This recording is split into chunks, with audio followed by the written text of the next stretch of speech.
Dems pop their dentures when Schiff finally gets censored. And so the House condemns the lies of the man with the zombie eyes.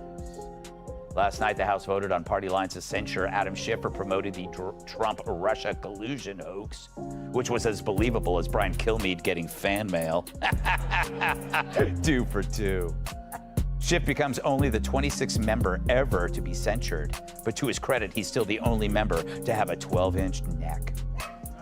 Adam Schiff walked in expecting autopilot, another controlled appearance where nothing goes off script and no one pushes back. He carried himself like a man used to friendly questions and polite nods. What he didn't account for was Greg Gutfeld already waiting, relaxed, amused, and fully aware Schiff was walking into a buzzsaw. Schiff showed up with rehearsed calm and stock phrases polished by years of repetition. Gutfeld showed up ready to shred the performance. While Schiff tried to operate inside the safe boundaries of political theater, Gutfeld ignored the rules entirely, flipping the exchange into a brutal, unpredictable spectacle Schiff was never equipped to handle. From the moment the exchange began, the balance was already tilted.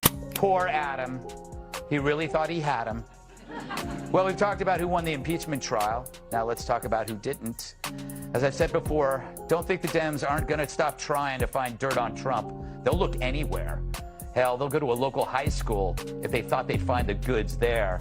Right, Adam? If you like this takedown, don't forget to hit subscribe button. Schiff tried to smother the moment with procedure. Long explanations, committee language, and polished talking points meant to sound authoritative. It didn't work. Gutfeld lit the whole thing up with jokes that landed harder than any formal accusation ever could. Schiff stayed locked inside his comfort zone, clinging to rules and decorum like they still meant something. Gutfeld treated that restraint like a weakness, swatting it aside with open amusement. This wasn't an exchange of ideas. It was a live unraveling, a public dismantling broadcast in real time. What'd you think I was going to say?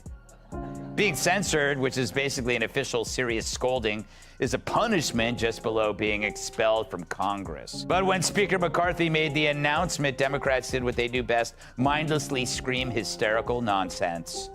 The resolution adopted. Without objection, the motion to consider is laid on the table. House will be in order. The House will be in order. I have all night. I have all night. This wasn't a battle of ideas, it was exposure. Schiff walked in carrying years of political muscle memory and still managed to look lost. He showed up prepared for a press conference and found himself in a fight he didn't understand. Every dramatic pause, every carefully rehearsed expression only highlighted how disconnected he was from what was actually happening. He played the role of a leading man, convinced the spotlight guaranteed authority. Instead, the act collapsed in real time. What remained wasn't conviction or command, just stale theatrics, gestures repeated so often they'd lost meaning. Sure that we uncover the full details about the conditionality of either the military aid or that meeting with the Ukraine president. It may not be necessary to take steps that might reveal the whistleblower's identity to do that. Not necessary, so much for transparency. But like everything, the Dems haven't thought this through. So not only are you going to impeach Trump, you're going to do it in secret, in the dark, reversing an election based on hearsay from some anonymous guy you will never ever see who has ties to Democrats. Schiff leaned into his favorite routine, hinting at explosive revelations that were always just around the corner, but the moment never arrived. It was all anticipation with nothing behind it. Big buildup, zero payoff. He played the role of a truth warrior, but the reveal kept getting postponed indefinitely. At this point, his warnings felt like promises that never get kept, always urgent, never fulfilled. Each time he signaled a coming breakthrough, the absence became more obvious. What was supposed to feel dramatic instead felt hollow, leaving viewers less impressed and more impatient. The so-called bombshells didn't detonate. They faded one after another until the pattern became impossible to ignore. For a party named after democracy itself, they do sure hate it when people vote on stuff. But he did have to go to the front of the chamber, known as the well. Think of it as like, like a walk of shame, and not the kind I did this morning leaving Hemmer's place. I only had one shoe. To discuss this further, we go to the man himself. And audience, no booing. We are a respectful show here. Please welcome Congressman Schiff. How are you? Shame. Shame on you, oh yeah. That's when the doubt fully sets in. People stop asking what's coming and start asking whether anything was ever real at all. Schiff's credibility doesn't wobble, it disappears. He isn't exposing secrets, he's selling previews for events that never happen. Year after year, it's the same routine. Dramatic claims, ominous warnings, and absolutely nothing to show for it. The accusations change labels, but the outcome never does. He's become political clickbait in human form. Loud, urgent, and empty. Every hearing is marketed like a spectacle, and every time it ends the same way. Silence where substance should be. Even longtime supporters know the pattern by now. The suspense died years ago, yet Schiff keeps walking on stage as if the audience hasn't already seen this act fail over and over again. Knew it would be bad when the Republicans took over, but it's far worse than we expected. Cue the violins, people. But can he promise you this? But I can promise you this is not the end of my fight for our democracy. This is just the beginning. Please join us and contribute today. Thank you. Here's my question. How much will it cost for you not to run? Schiff's warnings now land like stories told in an empty room, meant to scare, but missing an audience. Then Gutfeld steps in, no notes, no solemn tone, just instinct and precision. Schiff plays the role of the grim investigator, treating every sentence like a national emergency. Gutfeld refuses the premise entirely. He doesn't counter the message, he mocks the performance behind it. Seriousness meets ridicule, and ridicule wins. Schiff tries to generate fear, but Gutfeld turns it into comedy, and the room follows. Once the laughter starts, Schiff's authority collapses. His alarms sound weak, worn out, and irrelevant, while Gutfeld cuts through the act with sarcasm sharp enough to expose how thin it really is. Watching it unfold felt like someone dragging a stack of footnotes into a roast battle, and expecting respect instead of laughter. Gutfeld didn't need charts, graphics, or a single slide to dismantle Schiff. All he needed was timing and instinct. Schiff tried to hold on to his carefully constructed persona, but it unraveled fast. Every joke peeled another layer off the act, until the serious statesman routine collapsed in front of the audience. The authority Schiff depended on only worked if people played along, and the moment they laughed, it was over. His confidence cracked, his delivery faltered, and the image he spent years cultivating vanished on the spot. He walked in expecting deference and left as the punchline. After years of overhyped warnings and dramatic claims that led nowhere, the crowd wasn't angry anymore. They were amused. And that laughter didn't just embarrass him, it erased whatever patience the public had left. Once the room turned on him, there was no recovery. Schiff tried to push through, sticking to his script as if volume and persistence could restore authority. It only made things worse. Every attempt to sound serious fed the joke, giving Gutfeld more room to press. The gap between how Schiff saw himself and how he appeared on screen widened by the second. What should have been a dignified presence turned stiff and exposed. The act didn't just fail, it was revealed. And when a performance gets exposed, there's nothing left to defend. That and the fact that Schiff hasn't blinked since 1992. And he didn't take the news so well. The disgraced Democrat went on TikTok to complain. Behold. Hello, I'm Congressman Adam Schiff with some troubling news. Today, Kevin McCarthy removed me from the House Intelligence Committee, all for doing my job, for holding Trump accountable and standing up to the extreme MAGA Republicans.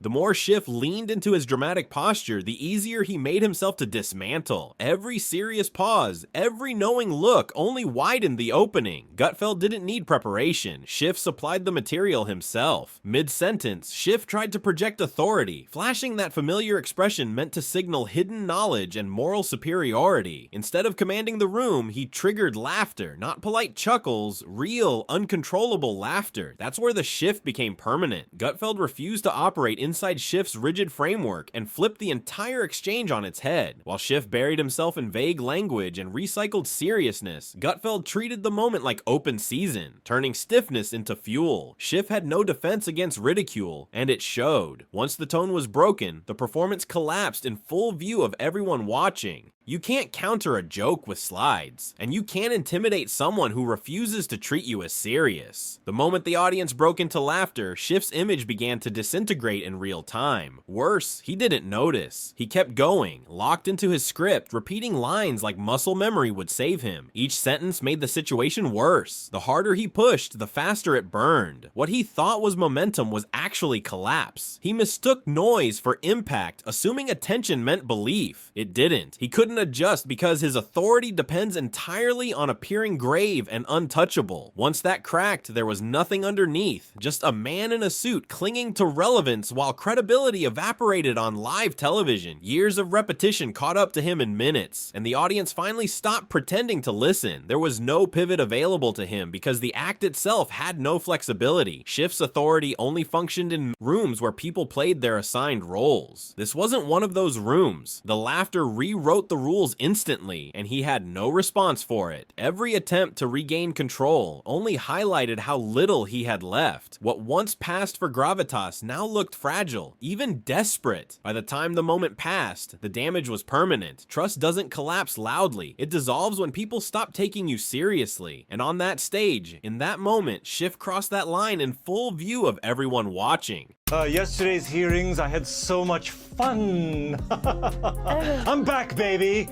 Pretty soon I'll have my high-back chairman's chair again. I don't understand. You're happy I didn't realize you were, don't you realize that you were censored by a majority in Congress? Yes, isn't it wonderful? I'm very pro-censorship. Censorship. Oh my, that's hard to say.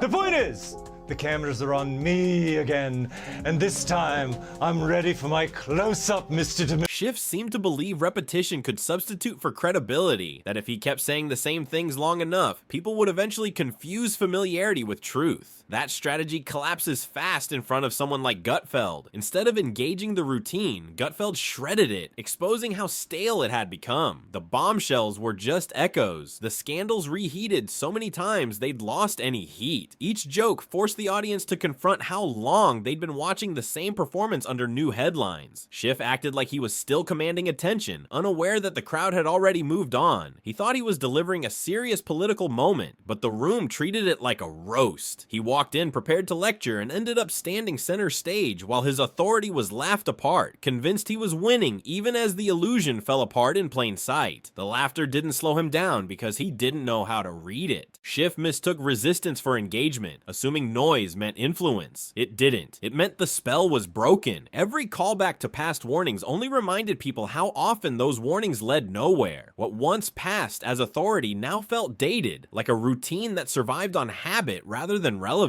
Gutfeld didn't just interrupt the performance, he exposed how long it had been running on fumes. And once that realization set in, there was no recovering the weight Schiff thought he still carried. The room had already decided this wasn't leadership anymore. It was repetition finally catching up with its author. By the end of it, Schiff was reduced to little more than a man in a suit, insisting he still mattered. Every wave of laughter stripped away another layer of authority until nothing was left to protect. The moment mockery became more compelling than his message, the outcome was sealed. He entered the room expecting respect and walked out as a punchline. Gutfeld didn't overwhelm him with facts or speeches. He exposed the emptiness of the act itself. What Schiff believed was a serious drama was revealed as a tired production long past cancellation. And once that illusion collapses in front of a live audience, there's no reset button. From that point on, every dramatic pause, every promise of evidence only reminds people of the night the performance finally imploded on camera. The damage didn't stop when the segment ended. Moments like that don't fade, they calcify. From then on, every serious tone he adopts carries the memory of laughter cutting through it. Every future warning